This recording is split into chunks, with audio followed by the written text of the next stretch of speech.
သားတွေဤဆက်နေပြီးတော့စားလိုက်တိုင်းအရသာထိထိမိမိရှိလာတဲ့ West to Me ရှိလေးကိုစားကြင်ကြမယ်ထင်ပါတယ်ဒီဆိုင်လေးကတော့ပြည်ဦးလွင်အနီးစခန်းမှာရှိတဲ့ Chu Bakery ဆိုတဲ့ဆိုင်လေးပဲဖြစ်ပါတယ်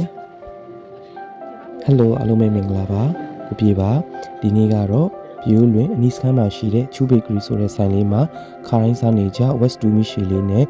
မလိုက်တွေအပြည့်ပါတဲ့ nut coffee လေးကိုတောက်ထားပါတယ်ဒီဆိုင်လေးရဲ့အကြောင်းကိုတော့အရင်ကကိုပြည့်ရေးထားတဲ့ပြည်ဦးလွင်မှာတွားမယ်စားမယ်ဆိုတဲ့ episode ထဲမှာပါပါတယ်နူးညံ့ဤဆက်နေအောင်ပေါင်းထားတဲ့ Hottie West 2လေးကရှာပေါ်တင်လိုက်တာနဲ့ပြုတ်ဆင်းပြီးတော့အရသာအတော်လေးကိုမှရှိပါတယ်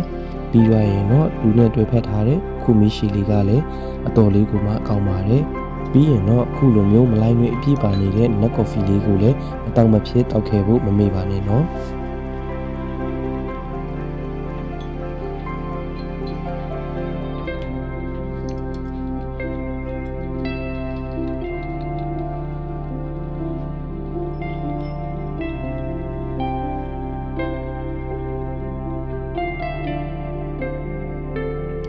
ပြူးလွင်ရဲ့ယာရီဥရုအေးအေးလေးနဲ့အခုလိုမျိုး West to Me ရှေပူပူလေးရဲ့မလိုက်တွေအပြည့်ပါနေတဲ့ coffee လေးရဲ့က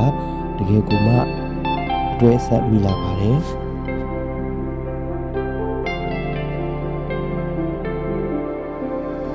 ဒီနေ့အတွက်တော့ဒီလောက်နဲ့ပဲဗီဒီယိုလေးကိုအဆုံးသတ်လိုက်ပါတယ်ခင်ဗျာအားလုံးကိုကျေးဇူးတင်ပါတယ်နောက်ဗီဒီယိုလေးမှာပြန်တွေ့ပါမယ်ခင်ဗျာ